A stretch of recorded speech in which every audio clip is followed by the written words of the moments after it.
on whose behalf are all these activities taking place? If there is a sense of being a separate, limited, located awareness, then inherent in that position is the feeling that I am a fragment, I am limited, I lack something, and therefore I need something, and I am temporary, and therefore I'm going to disappear or die. So hardwired into the belief of being a separate self is the feeling that I need something, I lack something, and I'm going to die, to disappear. These are the two essential ingredients of the separate self, the fear of dying and the feeling of lack. And all separate selves spend their life going out towards the outside world in search of something or someone to alleviate the sense of lack and shore up the feeling that I'm going to die. So in this case, when such a sense of a separate self is present, all our thinking, all our feeling, all our perceiving, all our acting, all our relating is undertaken on behalf of this sense of an incomplete self. So our character expresses, our character and our activities, our relationships, etc., express the fears, the anxieties, the doubts, etc., that are inherent in this belief and feeling of being a separate self. Now, when this separate sense of a separate self dissolves, or even begins to dissolve, the fears, the anxieties, the sense of being unworthy, of being guilty, of being unlovable, all these things go away because they were all dependent upon the belief of being a separate self. All the faculties, thinking, sensing, perceiving, acting, they all remain. And each body-mind has its own unique repertoire. And so it's all these faculties continue, but the question now is, what are they serving? What are they going to express now that it's not really that the separate self has gone, because the separate self is not a separate something. It's the feeling, the resisting, the seeking, the sense of lack. Now that this has gone or is going, all the faculties that we previously had, and those faculties are unique to each body-mind, they're still available, but they're now available to express and share and celebrate what we truly are, which is this unlimited, ever-present awareness, and the peace, the happiness, the love that is inherent in that, in ourself, is then expressed through all these faculties in the unique way that particular body-mind is configured. So it's not that such a character becomes a kind of bland, whitewashed wall with no character. On the contrary, actually, a character liberated from the sense of separation truly begins to flourish. Now, in one case, such a character may just live a very quiet life at home on their own or with their partner or their family, but another character, another body-mind is configured differently. They may be colourful and extroverted, and the same peace, the same happiness will express itself through that character in colourful, eccentric ways. Somebody else might be very creative, and this love and understanding would express itself in creative ways. Another body-mind may be very orientated towards serving in the community, and they might take up some kind of activity that's to do with sharing and helping others on a larger scale. So it puzzles me when I hear people say, does this understanding have any effect on your life, on the way you think, on the way you feel? And I just don't get the argument for people that says, no. I hear people that claim to have a non-dual understanding, and they say, I'm still unhappy, I'm still miserable. It doesn't have any effect at all, hasn't changed my life at all. At best, in that case, let's give these people the benefit of the doubt and presume that they have had some genuine understanding. The understanding is incomplete. There may have been a genuine understanding, but it hasn't been taken into the body, and it hasn't been taken through the body out into the world. And the understanding cannot be said to be complete. I don't mean complete, there's no such thing as completion, but I don't think it can be really said to be the full non-dual realization if it's not embodied, if it's not lived in the body, and not just the way we feel our own body, but the way we act in the world and the way we relate with others. It's not enough just to understand, yes, I am unlimited, ever-present awareness. That's a big realization to come to.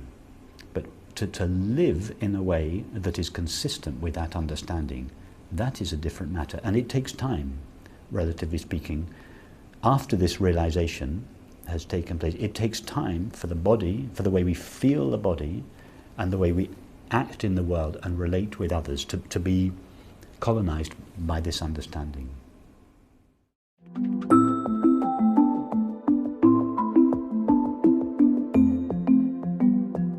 The character is still there, and this love and understanding expresses itself through the unique qualities of that character.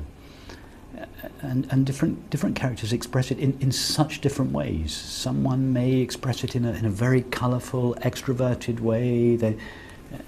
Another person may be very quiet about it, not speak about it very much, not necessarily go around hugging everybody and sitting close to them and touching them, and it's fine, it's beautiful if it expresses itself that way, but it doesn't have to. I feel this intimate quality of friendship with so many different people.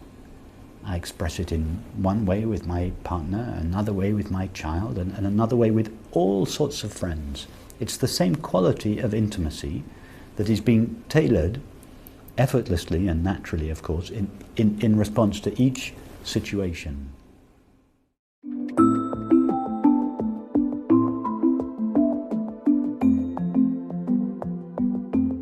There can be the development of a body-mind, of a body and a mind, the way we think, the way we feel, the way we move, the way we act, the way we relate. That goes on developing forever. There's no end to the permeation of the whole structure of the body-mind with this understanding. So yes, there is a development, an endless development of the way we think, feel, act, relate, etc. But it's not the development of a person. At least the conventional premise in psychotherapy is that you come in as a separate self, and this separate self improves through various practices. So it's not the person, it's not that separate self that is improving.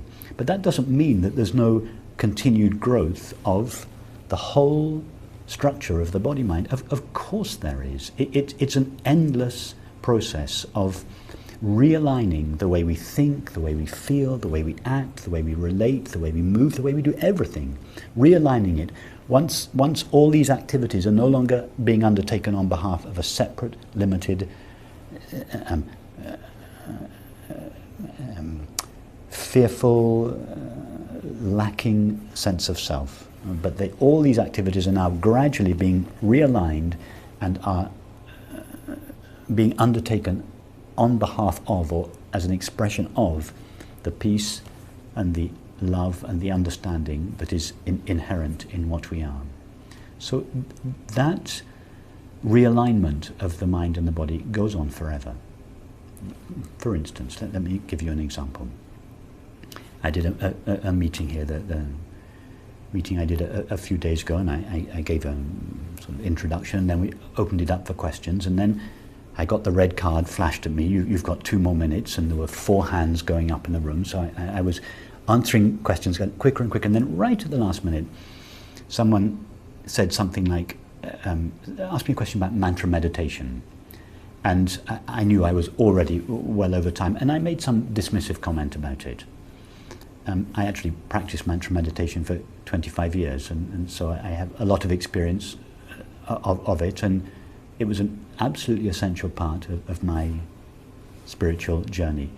That doesn't mean to say that I would recommend it for everyone, but I would never suggest anyone stop doing it if they wanted to do it. However, I had 20 seconds to answer, and I didn't want to go there because I could tell the question was a little bit, it wasn't really in line with the drift of where we were going. It was, and I had 10 or 20 seconds, so I just said, oh no, that's like this. And then the meeting came to an end. And then afterwards I thought, that was a little dismissive. If I had had 10 minutes, I would have qualified what I had said. I would have, so that she didn't feel, and I thought afterwards, anyone in the room who practices mantra meditation must have thought, oh, wow, okay, he's just totally dismissed my practice. And I realized that was insensitive. So I thought, okay, if you're in a position of someone speaking about these things, you have to be careful the way you do that. I think, okay, next time, if I had to do that again, I wouldn't answer like that. I would have answered in a way, I would have said what I feel about meditation, but I would have kept her on board. I wouldn't have. So that's a tiny example. That can happen any time in life. Something happens and you think, oh, what was expressed, what came out, didn't really express my understanding. So that was an old habit of the mind, a little bit too quick, a little bit sharp.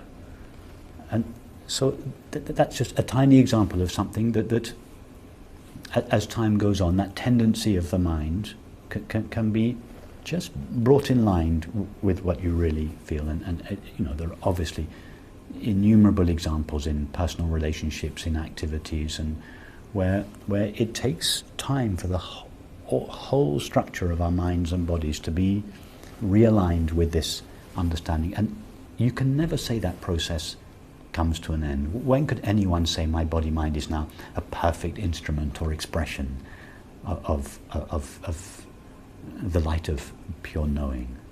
I don't think one could ever say that, because who knows what's round the corner when some old habit is going to be triggered by someone or something.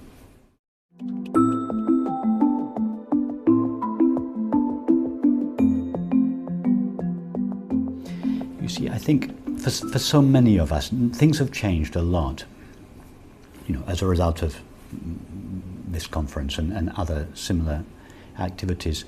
But for many of us, until 10 years ago, 15 years ago, most of us went either literally or intellectually. We went to India to find, and we heard and read about the great sages, Ramana Maharshi. None of us ever met him. What do we have? 3 or 4 photographs of this angelic smiling face. You think of Ramana Maharshi, we all think of the same 1 or 2 images, this beautiful, loving, peaceful. So we never met him. We never lived with him. We never saw what it was like. Now, I'm sure Ramana Maharshi was a truly beautiful character, but I've also heard stories from reputable sources that, you know, from time to time he snapped at people. He was a real man. He had relationships with people. So, but because we never spent time close to someone like that, we have this kind of whitewashed image of him, that he was just this bland, beaming, peaceful character. I'm sure he was an extremely peaceful character, but we didn't have the benefit of spending time really close. You know, he read the papers.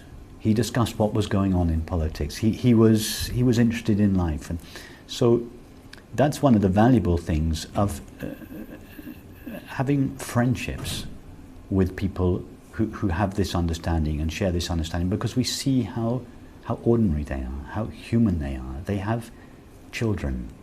You know, they have children that have difficulties. They have to handle them.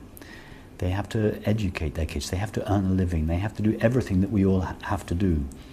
And we see the very human face of this understanding. So that's one of the benefits, and it's one of the beautiful things about this conference. It facilitates that. But there's also another thing, which is in India, the witnessing position of awareness was enshrined in their culture, in their monasteries, in their ashrams. And the kind of mainstream Advaita went as far as the witnessing presence of awareness in the background and the body, mind and world in the foreground. And moreover, the body, mind and the world are a bit of a distraction. So best to retire into your ashram or your cave or your sitting room, and don't get too involved with them. They're dangerous.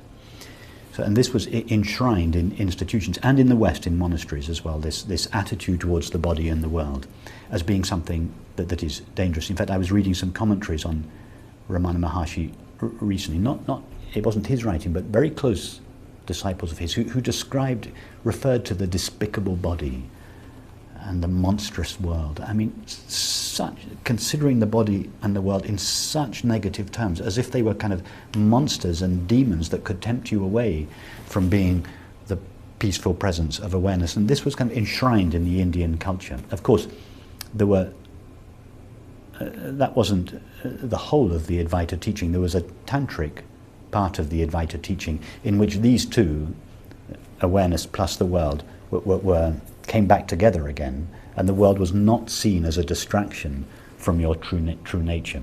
But even in India, the tantric approach was, by tantric I just mean all-inclusive, that includes the body and the world.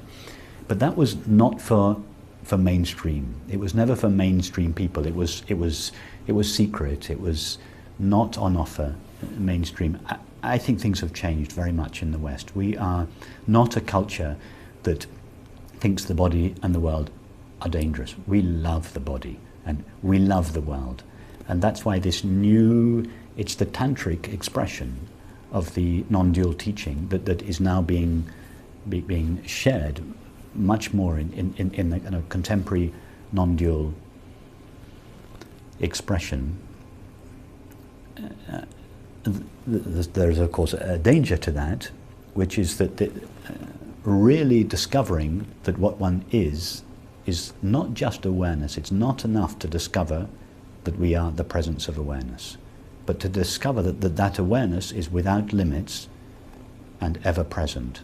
That is the real discovery to be made. And if we can call it a danger, it's not a danger, but one of the possible shortcomings of the contemporary approach to Advaita is that this, what could be called an intermediate stage, the awareness plus objects stage, is sometimes overlooked a little bit too quickly, because we are now so nervous of separating ourselves out from life, and exactly what we've just heard now, this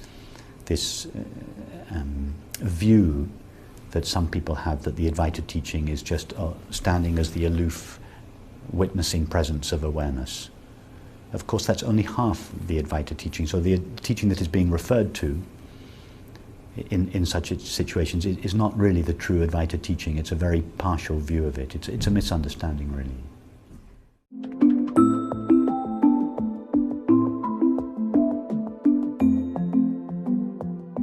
That's the direct way to go. That's the direct path, which I feel is the path that is most appropriate for our age and our culture. We go straight to what we are. We don't, in other words, there are no prerequisites in the direct path. It's not the old yogic path or progressive path where you had to purify the body, then you purify the mind, and then 20 years later you get given the real teaching. Here we start, not the real teaching, the ultimate teaching. Here we start with that. We go directly towards it. What are you essentially? And then you having explored that and discovered that, it's then the colonization of the mind and the body, the realignment of the mind and the body is a post-enlightenment sadhana. It's not pre-enlightenment sadhana. The body and the mind have to be cleaned out at some stage. Whether you do it before or after doesn't really matter, but at some stage, if this understanding, when I say this understanding, I mean if peace, if happiness, if love are going to be our stable experience, then the whole mechanism of our thoughts, feelings, activities, relationships have to be gradually washed clean of the sense of separation. Now, in the direct path, you go straight to your true nature. Having seen that, you then cooperate. There's a loving cooperation at the level of the mind, and particularly the body, which is usually neglected in contemporary Advaita. There's a cooperation of the way we feel the body and move and act and relate with the body. It's a cooperation that takes place after we have clearly seen who we are. So the question is, can that be done beforehand? Can you? And the answer is yes. If You know, most people that go to a therapist are not going because they're seeking the ultimate reality, what is truly real in our experience. They go because they want to be relieved of suffering. They're having a terrible time at home or at work or you know, all the reasons, the common reasons for going to therapy. And in almost all cases, it would not be appropriate for the therapist to say, don't pay any attention to that. Who is it that is aware of all this? And then to follow that one back to its source. That would be inappropriate in almost all cases. So the therapist has to be skillful. We're presuming that the therapist has an experiential understanding of non-duality. In such a case, the therapist has to go to where their client is and just take maybe just one step.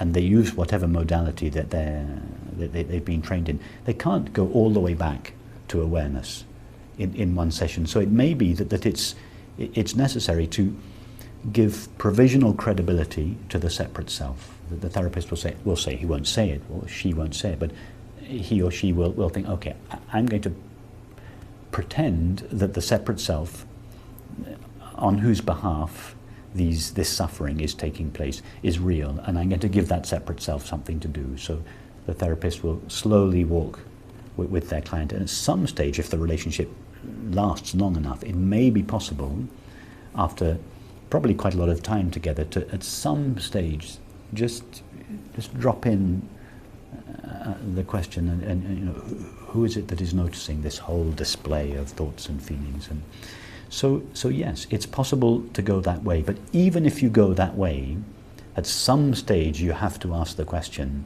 You have to turn your attention away from the drama of the mind and the body and the world. The answer can never be found there. How you get to that question and how long it takes varies from case to case, and that's the skill of the therapist or the teacher. Not always just to say, you are eternal, infinite awareness, there's nobody there, there's nothing to do. That's not skillful teaching. You know, you may occasionally say that, but on the whole, you don't say that. Ramana Maharshi said, my experience is that there's no world, there's no manifestation, there's no creation, there's no self, there are no objects. He said, but I can't say this to people. One or two people I can say it to, even my closest disciples, I can't say it to them. They don't understand. Therefore, I have elaborated this method of self-inquiry for them. It's a slightly watered down version of my understanding, but it's a concession, a compassionate concession to their understanding. And then many people didn't even get what he meant by self-inquiry. So then he says, okay, I'll water it down a bit more to tailor it to your understanding. And so he had all these different layers, all of which were his understanding tailored to the particular need of the moment.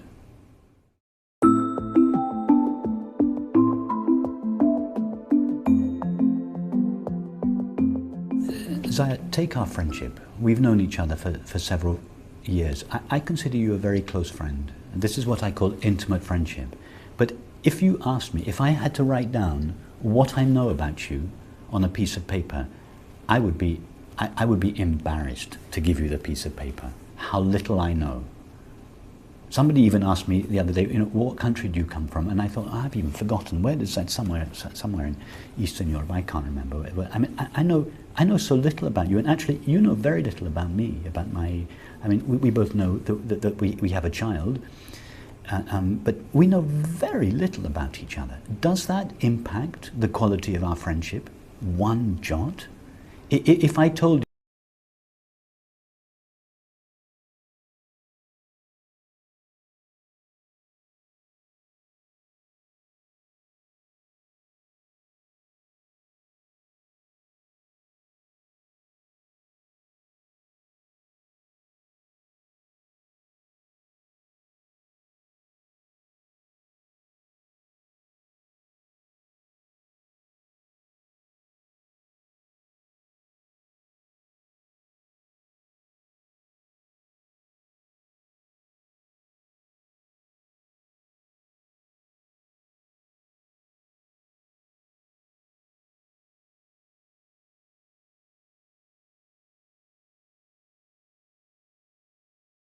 told you some of my life story, would you feel closer?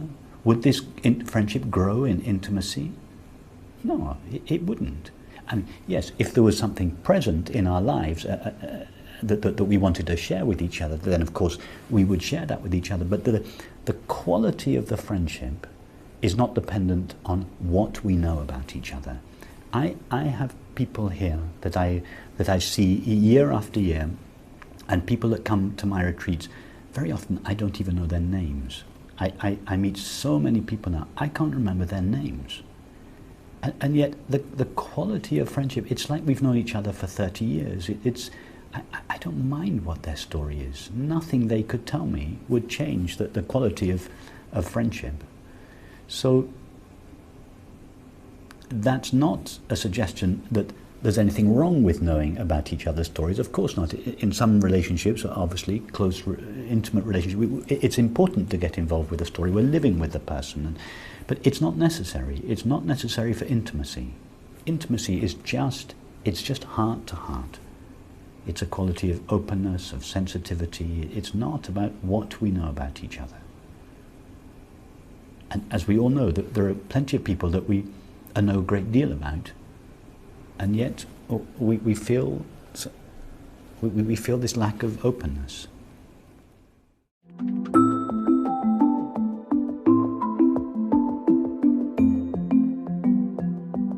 It's a mistake. I think it's a mistake. Let me give you a metaphor for what a personal consciousness would be. Imagine the sun shining, and you take a mirror, and the mirror shines. The sun shines into the mirror, and with that beam of light you illumine objects. Now,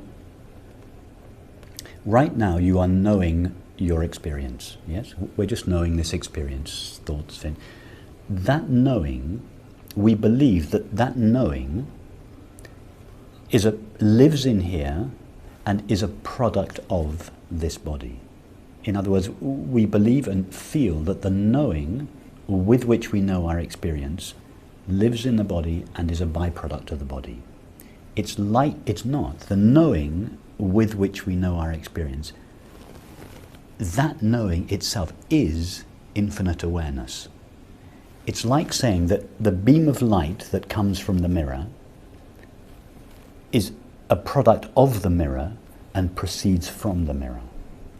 It's that absurd. It's not. The light with which the mirror illumines all these objects comes from the sun, from the infinite light of the sun.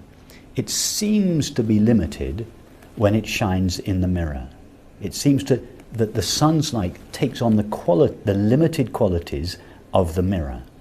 And we say it's the mirror that is illuminating the objects with its own little limited package of light.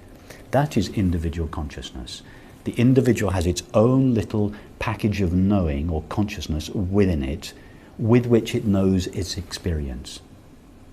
It's a mistake. Right now, the very knowing with which you are knowing your experience belongs to infinite awareness.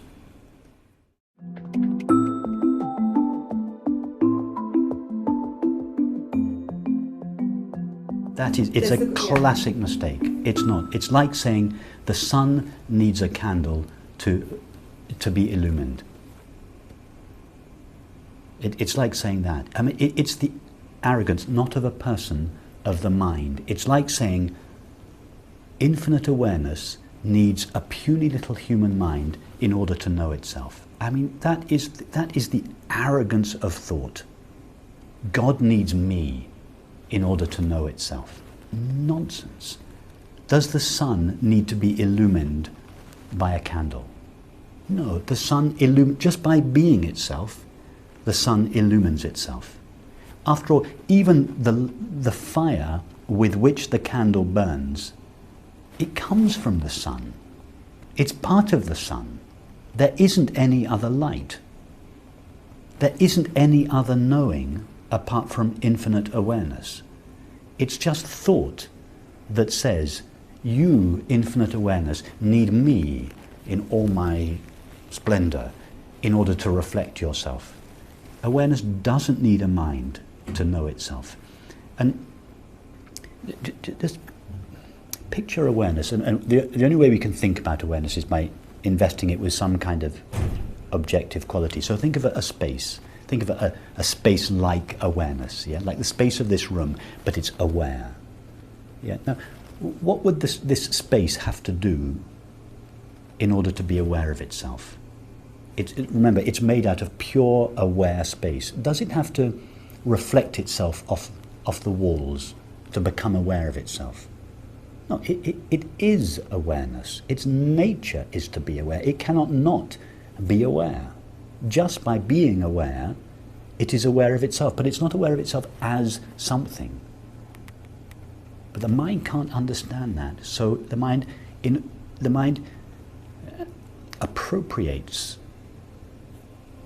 this understanding, which it can't conceive of, and it says, okay, awareness has to know itself via an object.